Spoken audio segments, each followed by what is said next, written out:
Hi guys, it's Adam Woods. Been working with Dad this morning, so a bit late, but better late than never. So, I'm upstairs as well because Shannon's set toaster on fire and Cat's going wild. So, I just thought I'd move that away, otherwise it's just going to get ruined. So, a few things I did. I tried to make, I always take path of most resistance where possible, but simplify it. Why don't we use stairs instead of using lifts? Why don't we walk to the shop instead of taking car? All these little things you can do just add up to a hell of a lot more steps a day, over a week. It just helps as deficit. So get yourselves in a deficit, make little changes here and there, and before you know it, you're going to be standing on scales once a week and you're going to be losing. Or you're going to be losing centimetres off your waist. So try it, guys. Scales aren't be all and end all. I don't like scales either. So it's easy to lose weight when you know how, and it is quite easy. It's very, very hard to stick to something if you find food bland. One thing, and it's always got me. If I eat the same thing 3 or 4 days in a row, I tend to get pretty bored. So I tend to mix it up. I tend probably Monday to Thursday I stay the same. Friday's a little bit different. Saturday, Sunday, totally different. We'll aim and have a really nice tea. We'll weigh everything. Might be pizzas, might be burgers, might be curry, but something totally different. And then rest of my day before that, obviously, I change and edit. You all right, Amy? If you're watching, say hello. Hashtag replay if you're watching later. I was just mentioning, Amy, scales are not be all and end all. And I know I do have some people stand on scales and they just have a panic. But if weight's moved around your waist, or your waist gone down, or hips have gone down, or your legs, or you've lost some weight somewhere, that's what we want. Nobody looks at Jennifer Aniston walking down the street and goes, "Okay, no, she's 9 stone." Nobody cares. She looks good. So yeah, that's what we're aiming for, guys. We're aiming for centimetres off waist. Don't let scales rule you. And for whatever you do, please don't stand on them every day. I have people that do it day in, day out, stand on scales. If you're going to stand on scales, first thing in the morning, when you wake up, go to the toilet, stand on scales, do your measurements, do your photos. Don't do them halfway through the day, depending on how much water you've took on and everything else, how much you've eaten, it'll change, it'll vary. So yeah. So even though you're in a calorie deficit, your training should still stay the same. Regardless, if you're doing some resistance training, and you want to lose weight, you move your calories down. If you wanted to gain some weight, your training stays the same, but your calories will go up. So you fluctuate around that depending on what it is you want to gain. But your training, as in resistance training, it stays exactly the same. So it's all down to your diet. But like I said, if you track your food, you can eat any type of food. Does it matter where you get your fat from? Does it matter where you get your protein from? Does it matter where you get your carbs from? Most important, as long as you like it and you enjoy actually eating it, because if you don't enjoy eating it, you ain't going to stick to it very long. I have loads of people ask me, "Can you just give me a set diet? Tell me what to eat." And I said, "Well, I'll tell you what to eat, but are you going to stick to it 7 days a week?" "Well, yeah, I will do, yeah." "All right, and what happens when you go out for a meal? Don't you like going to social events? Don't you like seeing your friends and doing this and that? Don't you like birthday parties? Don't you like Christmas dinner? Don't you like..." It's not sustainable. I'll set you your goals, but you pick the food where it comes from. So we'll have a Sunday dinner, we'll have curry, we'll have pizza, we'll have whatever, and I'm still going to where I want to be, and I'm eating what I want to do.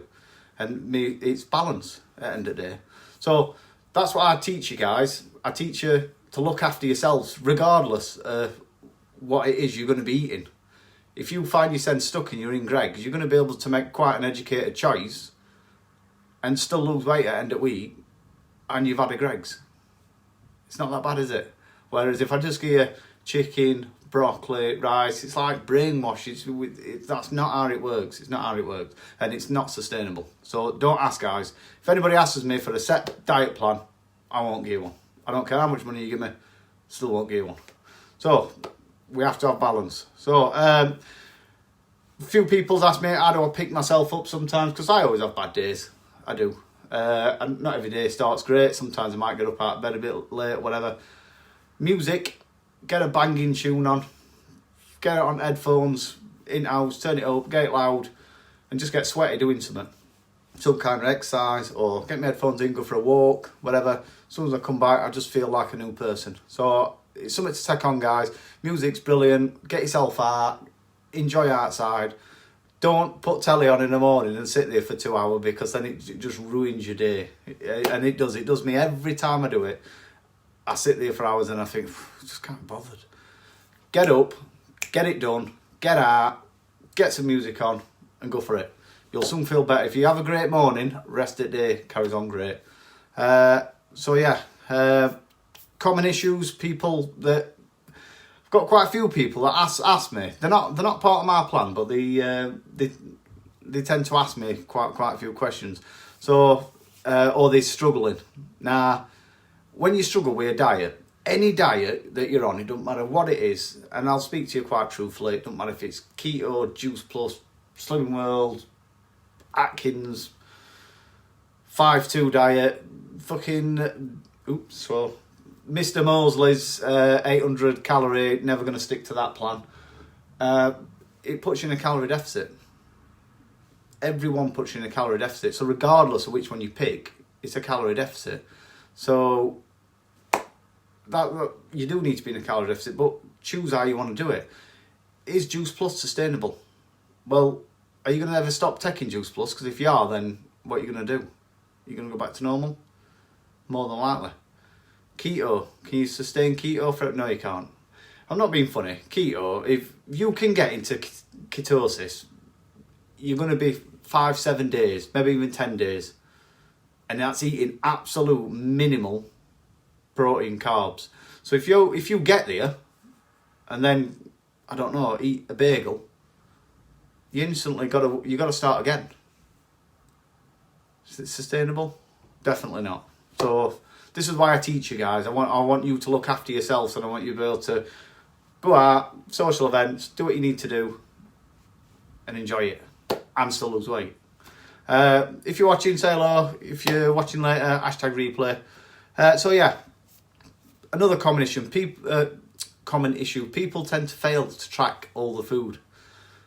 It's not easy, but you're clearing kids' plates up, or they've left off a bag of mini cheddars about, or there's a slice of pizza left. It all adds up, doesn't it? It all adds up.